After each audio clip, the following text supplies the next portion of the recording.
Let's talk about crayfish and selective breeding, isang mahalagang topic para sa crayfish farming. Yung tinatawag natin na line sa crayfish ay product ng selective breeding. Alright? I-discuss natin kung ano ba ang selective breeding, ano ang pagkakaiba nito sa inbreeding, at paano sila nakaka-apekto sa quality ng alaga nyo. Tatalakayin din natin ang ilan sa mga crayfish disease. So, ano nga ba ang selective breeding? Imagine may isa kang malaking tangke, puno ng iba't ibang crayfish. Sa dami nila, mapapansin mo na may mga namumukod tangi. Yung iba, mabilis lumaki. Yung iba, sobrang ganda at blue na blue. At mayroon ding malalaki na malalapad ang claws. Kung pipiliin, yung pinakamalaki, pinakamaganda ang kulay, at pinakamalaman para sila ang maging breeders ko, yan mismo ang selective breeding. Basically, it's like being a matchmaker for your best crayfish. Sa haba ng panahon of careful selection, mas gumaganda ang quality ng mga ito. At kapag consistent na ang resulta, dito na natin ito mabibigyan ng pangalan o bansag na tinatawag nating line o linya. Kaso may kaakibat na panganib, ang inbreeding. Ito ang pag-mate ng magkapamilya like magkapatid, mag-ama, or mag-ina. Dahil magkadugo, nagiging concentrated ang kanilang genes. Dito lumalabas ang problema dahil hindi lang magagandang genes ang nalilipat, kundi pati na rin ang mga depektibong genes. What if defective genes ang maging concentrated? Pwede silang maging mahina at sakitin. Minsan, nababansot sila at hindi na lumalaki.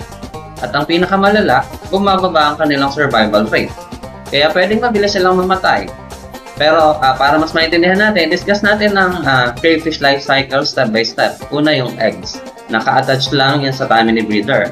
With selective breeding, majority ng eggs ay carrier ng quality genes.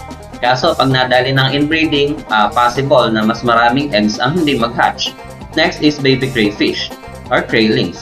Dahil sa selective breeding, mabilis silang lumaki at maganda ang kulay. Kaso pag nadali ng inbreeding, dito na makikita ang mga problema. Yung iba pilay, may weird shapes o mabilis mamatay. Epekto lahat yan ng inbreeding. Kung nag-selective breeding ako for the size, mabilis lumaki, madalas mag-molt, but with inbreeding, delikado sa molting. Maraming energy ang kailangan.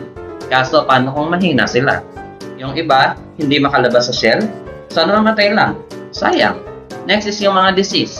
Kapag na-inbreed, pwede silang maging sakitin dahil lumihina ang kanilang immune system. Aware na ba kayo sa disease like crayfish plague? Fungus na pwede umubos sa alaga natin? Meron din pagkabulok ng shell. At parasites na kaya naman sana labanan sa diverse breeding dahil mas matibay ang kanilang natural defenses. So, what's the lesson here? Maganda ang selective breeding, yes, pero iwasan natin ang inbreeding. Ang goal natin ay healthy crayfish, hindi lang magandang kulay. Tulad din sa tao, di ba? Pangit ang genes pag magkapatid yung nag-pair. Or sa dogs, mas maliit, mas cute, mas gumaganda, pero mas sensitive kesa sa iba. Let's think about it. So, to sum it up, goods po. Yung selective breeding, gumaganda yung quality ng ating crayfish. However, iwasan po natin yung inbreeding, which is mating ng mag-ama, mag-ina, or magkapatid na crayfish na alaga nyo kasi meron nga po siyang bad effect based sa studies.